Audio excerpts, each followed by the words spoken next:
Boa tarde a todos, graça e paz à Igreja de Jesus. Quero agradecer a Deus pela oportunidade que nós temos de desfrutar da tecnologia. Não é o ideal, nós gostaríamos de estar todos aqui, gostaríamos de estar reunidos, cantando juntos, nos abraçando, sorrindo, vendo a face dos nossos irmãos, mas não é possível. E por conta disso, nós não vamos parar, nós vamos continuar. Entendemos que, de alguma forma, nós estamos amenizando, se assim podemos dizer, esta necessidade que nós temos como Igreja de Jesus, de nos reunirmos para cultuar, para adorar o Deus de nossas vidas. Eu quero convidá-lo a abrir a sua Bíblia em Marcos capítulo 16. Na verdade, a palavra que tenho para hoje, que é sobre o tema de ressurreição, está baseado aqui no capítulo 16 de Marcos, mas também vou me utilizar de outros textos, dos outros evangelistas. Cada um deles narrou a história da ressurreição da maneira como viram. Destacaram algumas coisas. E eu gostaria de fazer alguns destaques aqui bem importantes e relevantes, penso eu, para que nós possamos celebrar de maneira ainda mais clara este momento, este tempo, este domingo, que para nós é o domingo da ressurreição, o domingo de Páscoa, domingo que nós celebramos. Eu vou ler aqui apenas os versículos 9 e 10 do capítulo 16, 9 e 10. Vou ler na linguagem de hoje. Diz assim: Jesus ressuscitou no domingo, bem cedo, e apareceu primeiro a Maria Madalena, de quem havia expulsado 7 demônios. Ela foi contar isso aos companheiros de Jesus, pois eles estavam tristes e chorando. Quando ouviram dizer que Jesus estava vivo e que tinha aparecido a ela, eles não acreditaram. Que Deus abençoe a leitura deste texto e nos faça entender um pouquinho da sua palavra. Eu gostaria de lembrar que ressurreição, essa palavra literalmente quer dizer levantar, erguer, voltar à vida. Ressurgir é a libertação da morte. E por conta disso, espiritualmente falando, é a comunhão com Deus. E isto é a essência da vida cristã. O apóstolo Paulo escreveu uma advertência, se assim posso dizer para nós, dizendo assim: como alguns de vocês estão dizendo que não existe ressurreição dos mortos? Se não há ressurreição dos mortos, então nem mesmo Cristo ressuscitou. E se Cristo não ressuscitou, é inútil a nossa pregação. Como também é inútil a fé que vocês têm. Se é somente para esta vida que temos esperança em Cristo, dentre todos os homens, somos os mais dignos de compaixão. Li agora 1 Coríntios, capítulo 15, versículos de 12 a 19. Ressurreição, então, está ligada ao coração do cristianismo. Pode-se dizer que é uma parte muito importante do cristianismo. Se Jesus se preocupou em assegurar os seus discípulos sobre a realidade da sua ressurreição, ele esteve com os discípulos, mostrou-lhes os sinais dos seus cravos e os ferimentos. Ele comeu com eles. E ele ainda disse: toquem em mim e vocês vão crer, pois um fantasma não tem carne nem ossos, como vocês estão vendo que eu tenho. E eu acabo de ler Lucas 24, versículos de 38 a 43. O mesmo Jesus, no capítulo 21 de João, trouxe pão e preparou alguns peixes na brasa e demonstrou cuidado para com os seus discípulos. Quando Jesus apareceu aos discípulos, eu vejo uma aparição completa de cuidado. Ele apareceu aos seus discípulos para acalentá-lo. Ele apareceu aos seus discípulos para restaurar-lhes a fé, para repreender a incredulidade deles. Ele convocou os seus discípulos a pregarem o evangelho a todas as pessoas. E aí, eu quero afirmar para você que, na verdade, é o que eu penso e que concluo lendo sobre ressurreição na palavra de Deus. Eu penso que a incredulidade é o maior inimigo, é a maior inimiga da ressurreição e dos ensinos de Jesus. Os evangelhos tiveram muito mais preocupação em descrever a presença de Jesus ressuscitado e também a incredulidade dos seus discípulos. Os discípulos, inicialmente, não creram. Quando eles ouviram que Jesus estava vivo e foram vistos por Maria Madalena, não creram. Quando eles ouviram o relato dos 2 discípulos a caminho do campo, eles não creram. Mateus capítulo 28, versículo 17, eles estavam até meio que divididos, porque quando o viram, alguns o adoraram, mas outros duvidaram. Em João capítulo 20 e 21, nós lemos, por exemplo, a incredulidade de Tomé e as dúvidas que os discípulos carregavam nos corações. Eu sei que a gente censura Tomé, e antes de nós crucificarmos Tomé, é importante lembrar que até mesmo a incredulidade foi importante para nós, porque a sua incredulidade fez com que Jesus lhe chamasse a atenção, fez com que ele tocasse nas feridas da sua mão, fez com que ele tocasse no lado onde ele foi flechado. E aí então Jesus conclui dizendo assim: bem-aventurado os que não viram e creram. Por isso, como é importante nós crermos, como é importante nós adorarmos o Senhor Jesus, porque Ele é um Deus vivo, ressuscitado dentre os mortos. A incredulidade e a dureza de coração são inimigas do cristianismo. Jesus se deparou com a incredulidade e com a dureza de coração dos fariseus. Em Marcos capítulo 3, versículo 5, diz que Jesus ficou profundamente entristecido por causa dos seus corações endurecidos. Durante 3 anos, Jesus andou com os discípulos. Os discípulos aprenderam e conheceram a Cristo. O Senhor não escondeu deles que ele seria morto, que depois de 3 dias ele ressuscitaria. Ao mesmo tempo, os discípulos esperavam, enquanto caminhavam com Jesus, tinham a grande expectativa de que ele seria o libertador de Israel. Os discípulos foram desafiados a crer que o reino do qual Jesus ensinava não se limitava a este mundo, e sim a um reino eterno, maior do que isso. Como diz a palavra, se a nossa esperança, se a sua esperança em Jesus, se ela se resumir apenas nesta vida, então saiba que eu e você seríamos os mais dignos de compaixão neste mundo. A incredulidade e a dureza de coração é um veneno para as nossas vidas.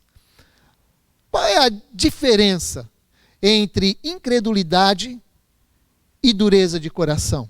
Bom, podemos afirmar que incredulidade é cegueira espiritual. É a incapacidade de enxergar com os olhos da fé. Agora, a dureza do coração, ela é uma incredulidade acentuada. Ou seja, é optar por não ver. Em outras palavras, quem endurece o coração, viu com seus olhos, mas escolheu não ver e ficar com aquilo que já tinha visto.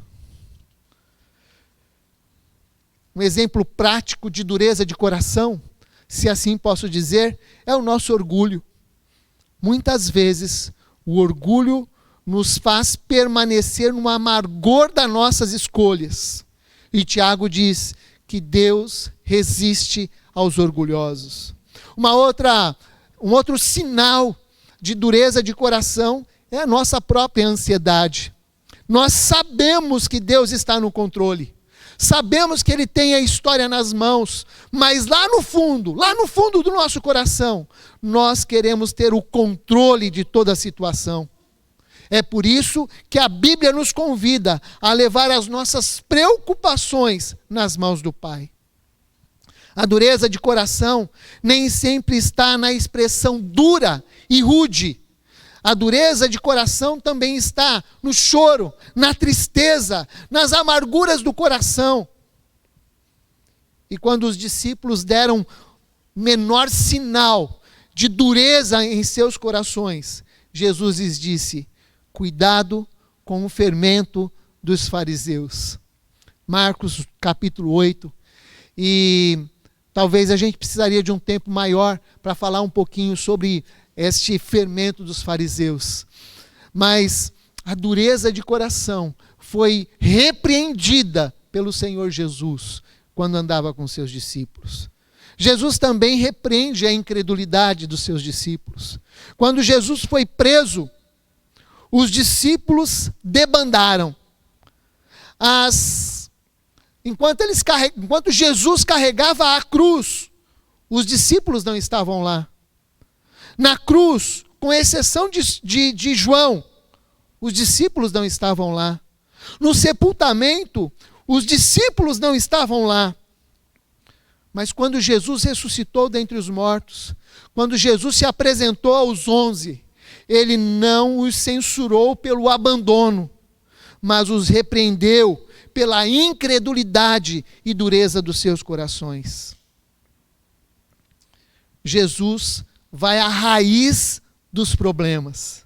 Muitas decisões erradas, comportamento ou reações demonstram o tamanho da nossa incredulidade. Lucas capítulo 24, de 45 a 49, resumidamente diz que o Senhor lhes abriu o entendimento e eles compreenderam as Escrituras.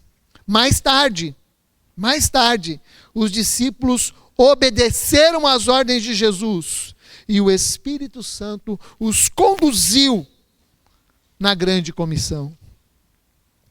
A grande maioria de nós cremos no Senhor Jesus. No entanto, precisamos vencer a incredulidade. O próprio Marcos narra lá no capítulo 9 uma oração bem simples que nós precisamos fazer por muitas vezes. Quando um pai é abordado por Jesus a respeito do seu filho, aquele pai então diz o seguinte: Senhor, eu creio, mas ajuda-me na minha incredulidade.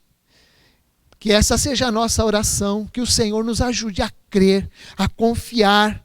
Irmãos queridos, o nosso Deus é um Deus vivo. Irmãos, Jesus é Senhor, Ele não está morto. Ele venceu a morte e está à direita do Pai. Ele está cumprindo o que prometeu.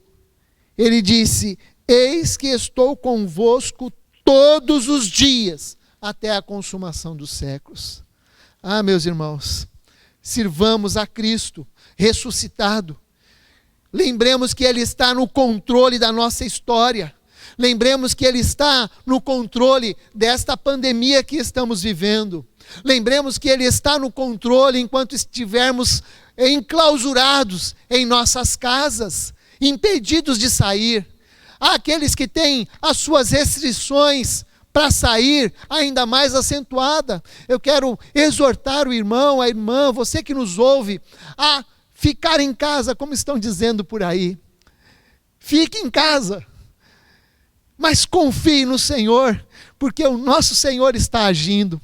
E eu não tenho a menor dúvida que esta tremenda pandemia que estamos vivendo é algo que Deus também está usando para nos aproximarmos do Senhor, para levar a nossa nação a se aproximar de Deus, a clamar ao Senhor pela misericórdia. No início, Jesus disse aos seus discípulos: sigam-me e eu lhes farei pescadores de homens. E após ressuscitar, ele diz: vão e façam discípulos, obedeçam-me e ensinem a obedecer, porque eu estarei com vocês todos os dias até a consumação dos séculos. Eu quero concluir dizendo que Jesus ressuscitou de fato. E qual deve ser a nossa postura em relação à ressurreição de Cristo? Bom, a nossa postura, em primeiro lugar, deve ser uma postura de credulidade. Eu creio em Cristo, que morreu voluntariamente na cruz do Calvário e ressuscitou ao terceiro dia e está à direita do Pai e intercede por nós. A minha postura também deve ser uma postura de obediência ao Senhor. Eu creio em Jesus Cristo como Senhor e Salvador e estou disposto a obedecê-lo.